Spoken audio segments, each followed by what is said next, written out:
All right. Hey, everybody. I'm Dee Corrigan, and glad you guys are on this Monday night. It's May 21st, and gathering for our team time. And we do this on Monday nights just to get together. We've got so much training that's available through the company, but it really is important for us as a community of coaches to come together and really work on becoming the best that we can be for others, and that's for our clients and our coaches and all of those out there that we can help and serve and help them, with their breakthroughs to better health.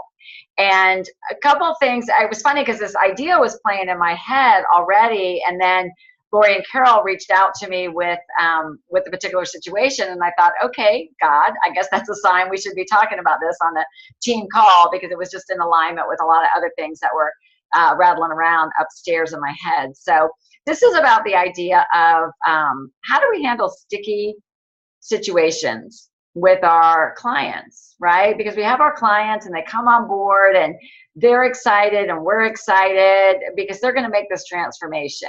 And it sounds so good and they're so excited and they start out gung-ho. But that, as we know, probably even because we can relate to it with our own journey, is that sometimes that excitement can wear off, especially if we are not crystal clear on our why and why we're doing this. And that is a really big reason why we do so much in our initial health assessment with somebody, is really working on developing their why and their reasons why they want to get healthy. So I really encourage you, before we go too deep into this conversation, is that as you're talking to new potential clients, take the time to really dream with your clients and help them dream about what it is they want. Because them just saying, I'd love to, lose 25 pounds so I can feel better or be healthier, it's just not deep enough. It's just not deep enough. And what happens is that they see our program, they can see the quick transformations, and it looks like it's easy.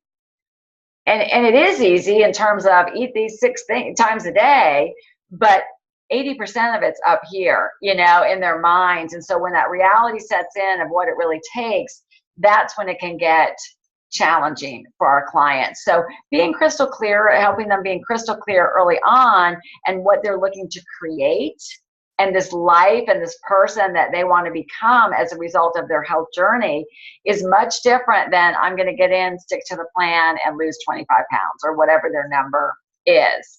So hopefully that makes sense to you. But I really like to do, if you've ever been on a call with me, dream with people and just dig a little bit deeper. If somebody says, well, I want to be more active, I'll ask, well, what kinds of activities do you see yourself doing?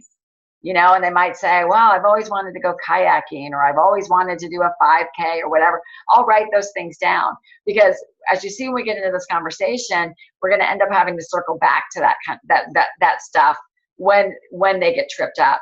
Because I can tell you, after many years of coaching, that what happens, and I see it happen with myself, I see it happen with clients, I see it happen with coaches, is that anytime our challenges start to become obstacles, and we start to make excuses, and we're not doing what it is that we said we wanted, what that means is we've lost focus, we've lost our passion, or we've lost clarity of what it is we really want. And so that's really what our role is as coaches, is to help redirect our clients. When I said the title of what do I say when, the most important thing I want you guys to know is there are no magic words. There's no magic words that we're going to say or tell somebody that's going to give them the answer or the solution. What we want to do is awaken, reawaken, ask more questions, possibly offer a few suggestions, but for the most part, people learn when they feel understood, and they move forward when they feel understood, when they feel validated, and generally if they can come up with their own conclusions about what their next step is, versus us trying to troubleshoot and problem solve and say the right thing. So does that make sense? Can you give me a nod so I understand that you can understand that? So one of the biggest things is that, and we're going to go through and we're going to play through some of these scenarios that we had out there. But the number one thing is that it is real important to take your time with the client. Let them express their concern, what it is, without too much complaining or going down a rabbit hole.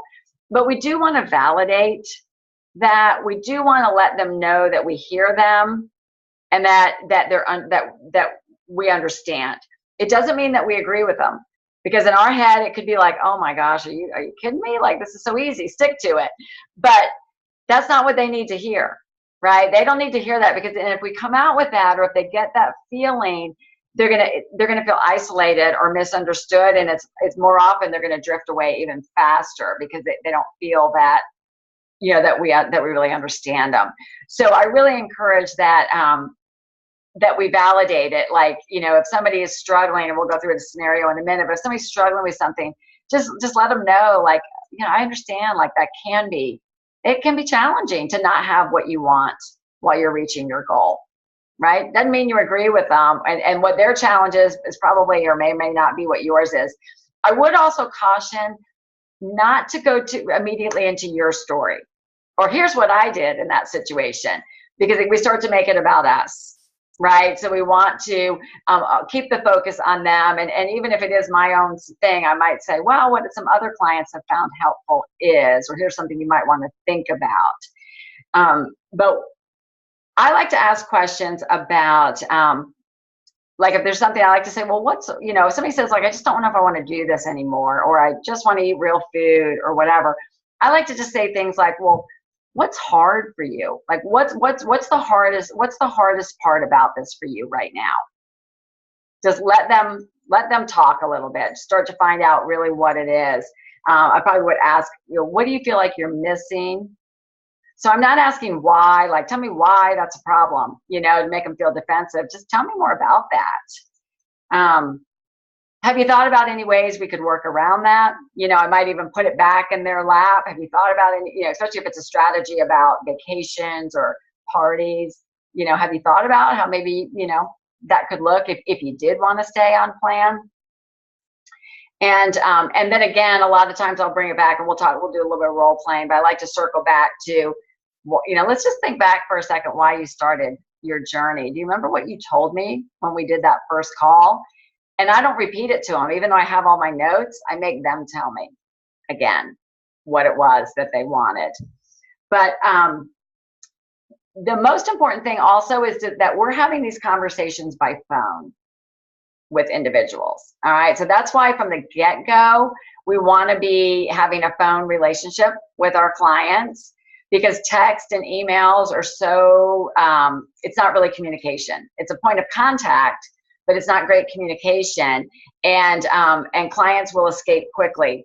Usually when they don't want to talk to you, that's when you'll get the breakup text or whatever. They don't want to have the conversation because they're afraid of what that might feel like for them. And it's because they have to face, it's not you, it's them having to face them not following through with what they said that they wanted. So if we have that relationship from the get-go, and when I talk to my clients now up front, I ask them, I kind of forewarn them and let them know there's going to be some challenges. There's going to be some challenges along the way. And those are the times I want us to be talking, so that when you go through all this, that it's a verbal conversation with them so that they can feel understood. Carol and Lori, I don't know if you guys both want to unmute and pop in, but can you share a little bit about the scenario you guys ran into with your client over the weekend?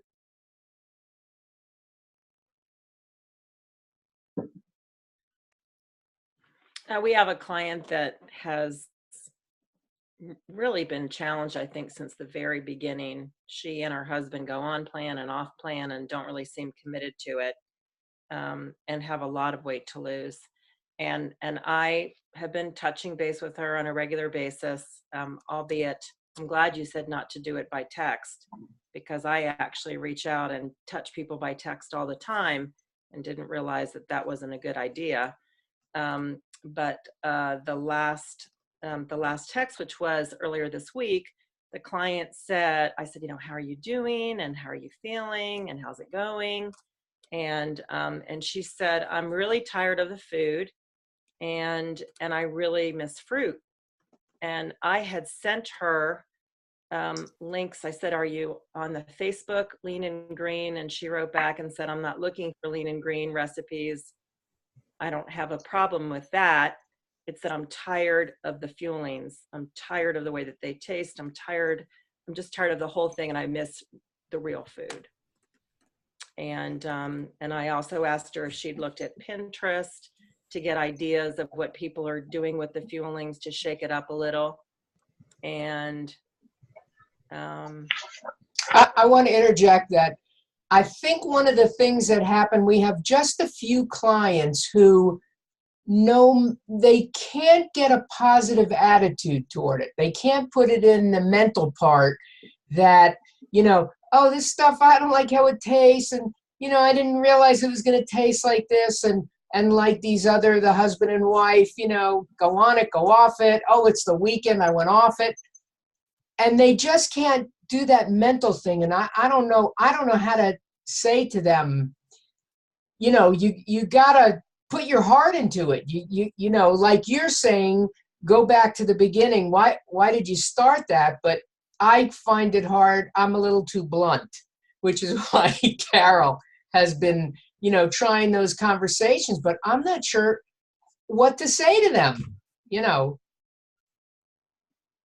So, yeah, did you go back to them? Because yesterday we talked about a little bit that it was kind of going back to their why. What did they want? Because it's easy, like Carol did, like our natural responses, we want to start telling them what they can do, right? Well, you can go to Pinterest, you can go, and it's great to give suggestions, but that wasn't what she wanted to hear, right? Like that wasn't it. She's looking for her out, right? She's looking for her out.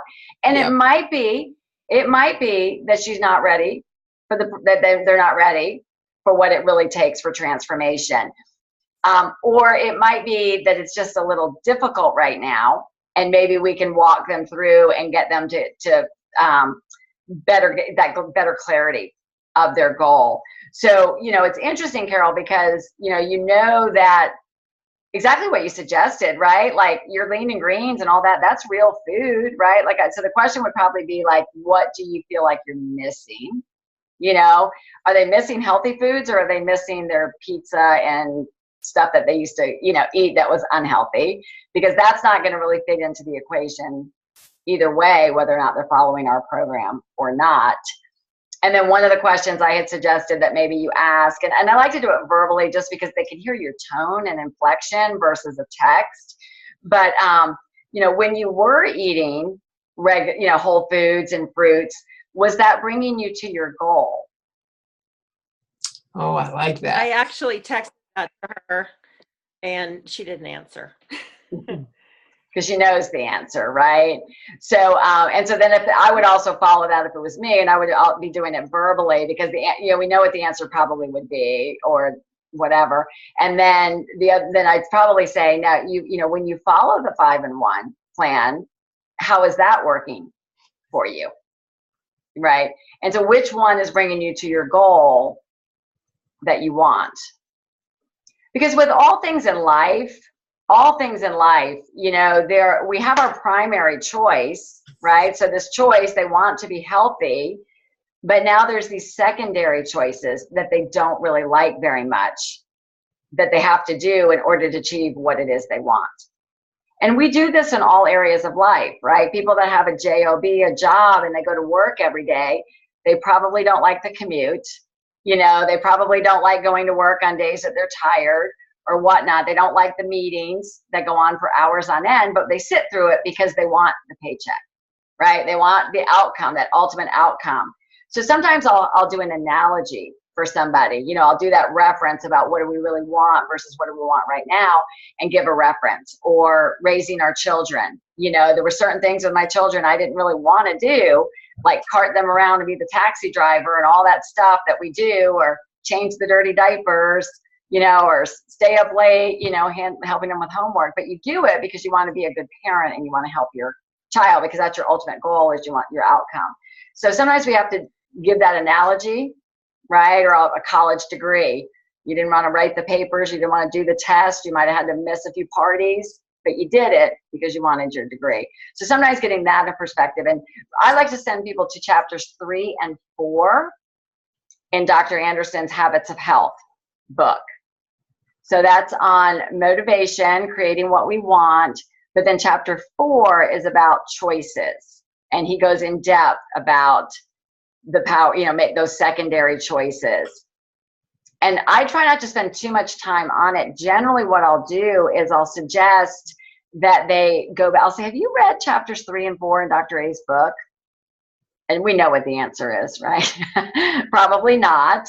And so then I'll say, you know what? I think you would find that really helpful, for these reasons. Why don't you read that? And we can circle back, and I would love to hear what you learned from that. When do you think you could take a look at that? And then schedule another call. So you've now put the burden back on them to do something proactive. And then when I got back on the phone with them, I would say something like, well, tell me what you learned from that. And they'll usually start to come up with their own conclusions. I wanted to have Susan Geisler pop in and speak for a while, because what you mentioned, Lori, is very, very common. And we're going to hit this in the summer months of people bouncing on and off program. They're on, they're off, they've got a weekend away, a vacation, temptations, and we're going to start to see that more frequently. And Susan has just some brilliant insight on this. So Susan Geisler, will you share with us? Thank you. I appreciate you asking me to share.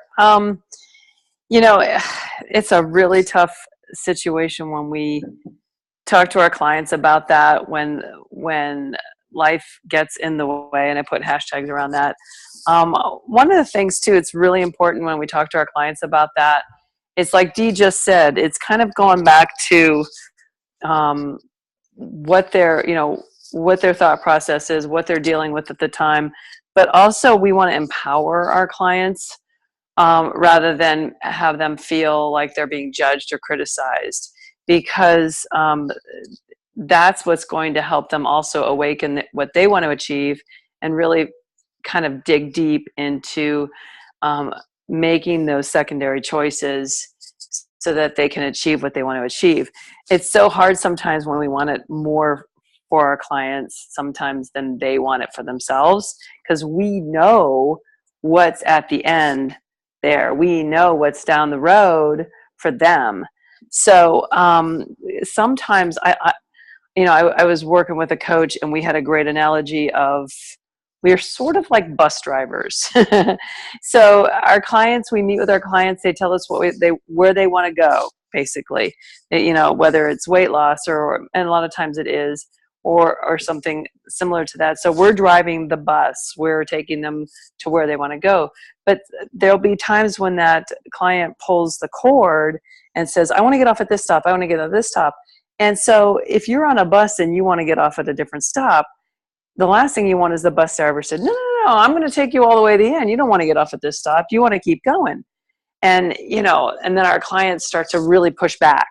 So what we want to do is sort of, before we let them off the bus, which we might have to do actually, is just say, okay, I respect that you want to do this, and stay in touch with them. And when I say let them off the bus, it's sort of like they want to go off program. They're struggling with something.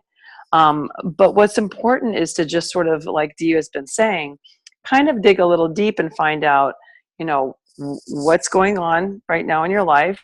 What are you thinking about? Where, what are you struggling with? What are you willing to do?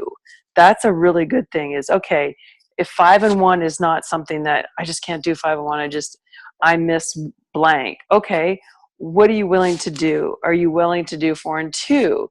I mean, while the weight loss will be slower, sometimes there are clients that just say, well, I eat out lunch and dinner a lot. A lot of, real estate clients are like that. They're out a lot or something like that. Okay, well, what can we do? Where can we, what are you willing to do to help meet your goal? And sometimes when they start doing those little steps, then they realize, oh, wait a minute, I can do more. And they feel more empowered so that they can get back on the bus. So, it's kind of meeting them where they're at. And that can be really hard, but also asking them, what do you really want to achieve and what are you willing to do? Because sometimes there are some people that just aren't ready for 5 and 1. So if they're pulling that cord, let me off the bus, let them off the bus, find out, ask the questions, but also stay in touch with them, see where they're at. And like Dee said earlier, you know, are these choices getting to you where to go? And has your goal changed? What's changed? What can we do now? And it's hard because a lot of times clients won't return that phone call because they really know, you know, what they want and they just aren't ready to go for it. I love that, Susan. I thought when we talked about that this afternoon, or you shared that with me, I thought that was such a good analogy, and I'm really glad that you went right to what I wanted to bring up next. Is the next question is asking our clients, what can you do? Because what I really, and I think that the message, I think we always want to be letting people know, Optavia, the optimal way, we are a health program. We are not the 5-in-1 program. So at the end of the day, even if it's not something we turn off, we turn on in terms of we being healthy. So we might be following the 5-in-1, which is the fastest path to weight loss. But there's also the 4-in-2. There's also the 4-2-in-1, which is a non-fat burning plan, 4 fuelings, 2 lean and greens, plus a piece of fruit or a grain or a dairy, you know, if they want that, if they feel like they're missing that, that could be a possible solution, Carol and Lori, for somebody who's missing fruit. Or it could be a 3-in-3.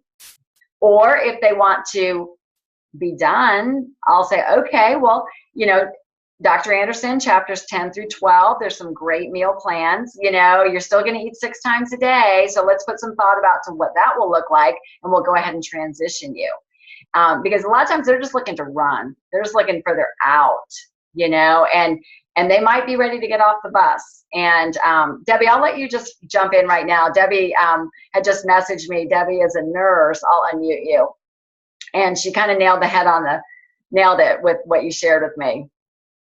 I'm a home health nurse, and one of the things that I struggled with early on as a home health nurse was trying to teach somebody, say with diabetes, how critical it was to change their diet and let me help you change your diet, and what are the barriers to you for getting healthier foods or more exercise, or, you know, whatever it might be. And I actually lost sleep over some of my clients. And somebody finally said to me, you know, Debbie, they have to want it more than you do.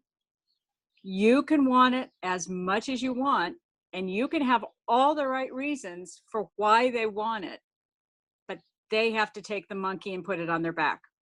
And once I accepted that, and I was able to distance myself from my desire to help them get healthy to putting that monkey on their back, my job got a lot easier.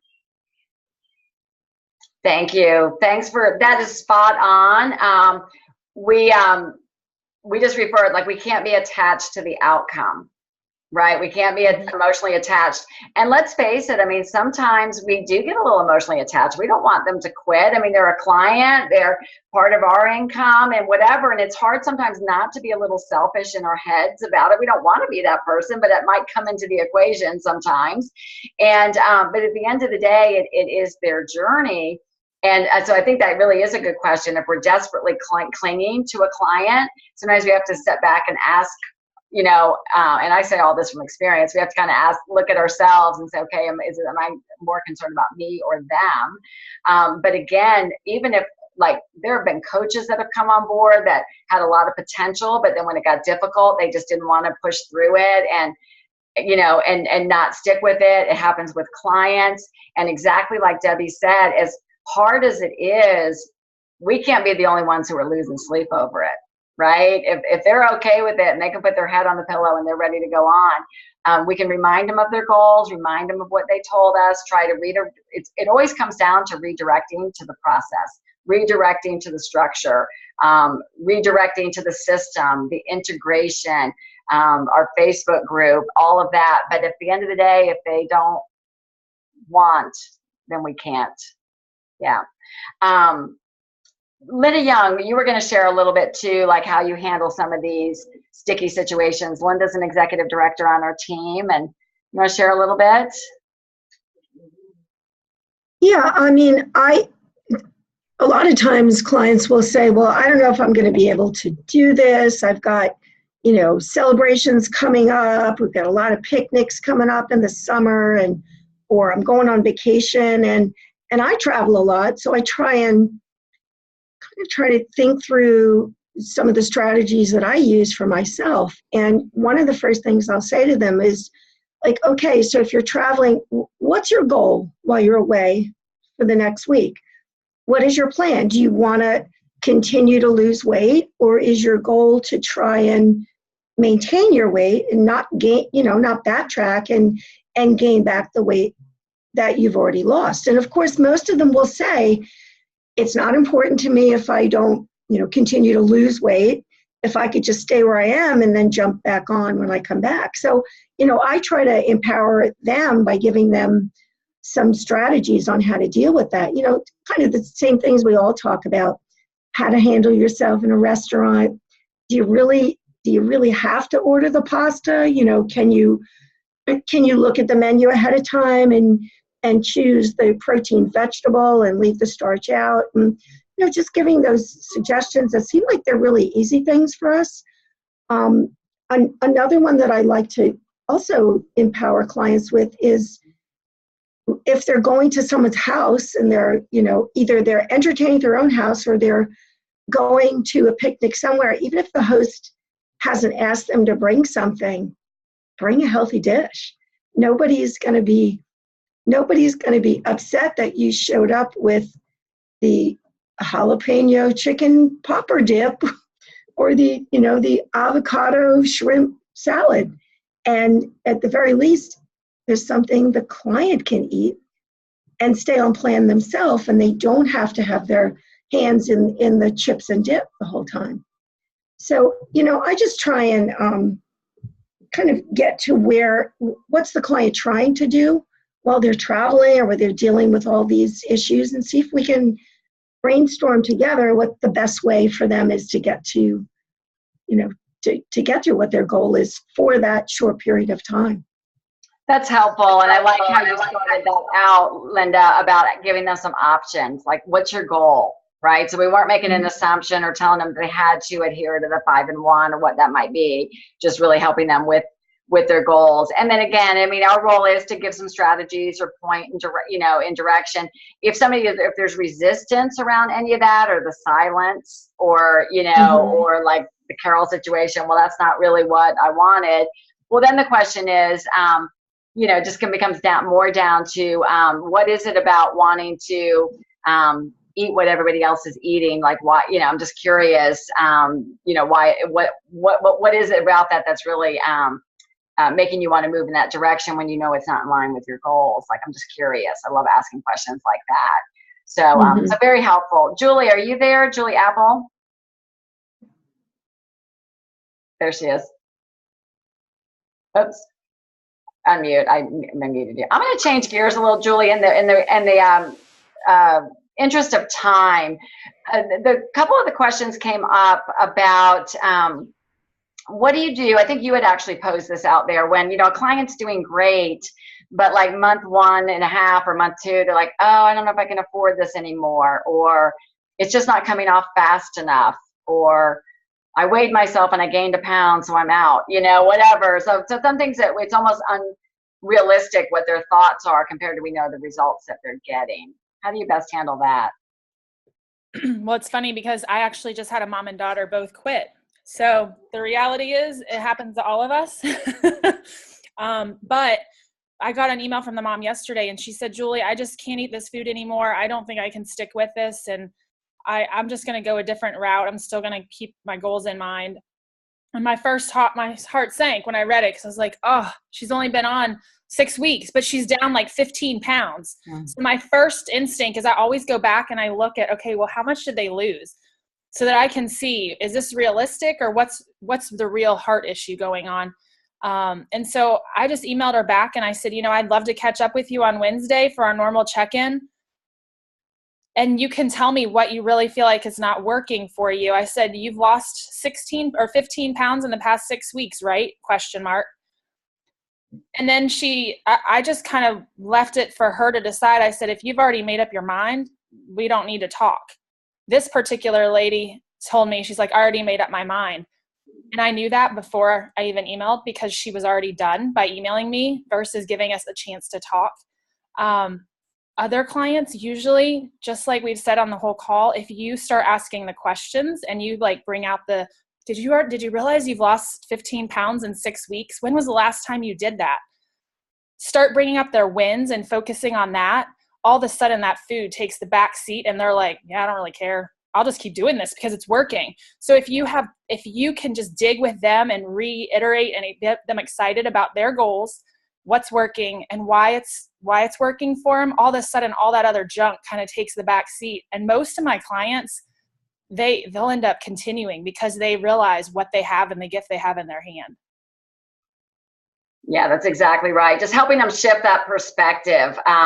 Because that junk, those monkeys in our head and whatnot, I know it's happened to me and, different ways. And,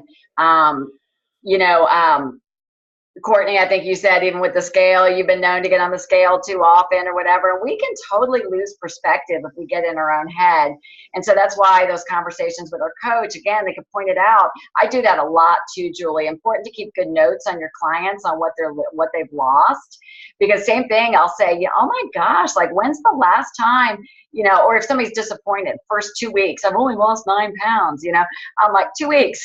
I'm like, oh my gosh, like when's the last time you lost 9 pounds in 2 weeks? We almost got to bring it back. But I said it as a question. I didn't tell them it was great. I was just, I want them to come to that conclusion. So has this been helpful so far to you guys? I think, would you like maybe another call? We can go through some of the other scenarios. Okay. Well, good, because I think it's stuff you kind of see we all run into it, and there's no magic answers, but definitely strategies and tools we can use. We will not have a call next Monday night. It's Memorial Day, so no call next Monday night. And just wanted to remind you, those Saturday trainings are continuing. The Growing Global trainings, they're stellar. And if you've missed them, just put it on your calendar to watch the recordings. If you're not sure what I'm talking about, just message me. I'll make sure you're in the group. It's a separate Facebook group, but those are great trainings, and they'll cover a lot of this kind of stuff in just terms of client support. And then just a reminder, 2 months from today, we will be at convention, which is July 19th to the 22nd in St. Louis. So if you don't know what I'm talking about with convention, it's our annual Optavia University event that takes place in St. Louis this year. It is open to clients and to coaches. And if you want to be, grow this business, I would really encourage you to talk to your coach about how we can make this happen for you to be there with us. Otherwise, I'm gonna let you go. It's getting late. So thanks so much for being on. Oh, Zena, go ahead, Zena, go ahead. Quick. I don't know if anybody was on Dr. A's call just before, but this is what I took away. And Carol and I were talking, if someone doesn't believe it's going to work, it's not going to work. Or if being coaching isn't going to work for you, Dr. A says, if you don't believe in gravity, jump off a building. It works. So did that make sense? That makes perfect sense. It's a great way to close it. Thank you, Zena. Bye-bye. Everybody. Wait, real quick. Debbie, Yes, I got a room for us. We have room for 6 at convention. I've got 5 going. I have 1 slot left if anybody's interested. So we have. So she rented an Airbnb or a VRBO apartment, so has another room available. So that we really we have a space for 1 more if anybody. A place to lay your head. Yes. Awesome. Thanks, guys. Yeah. Bye.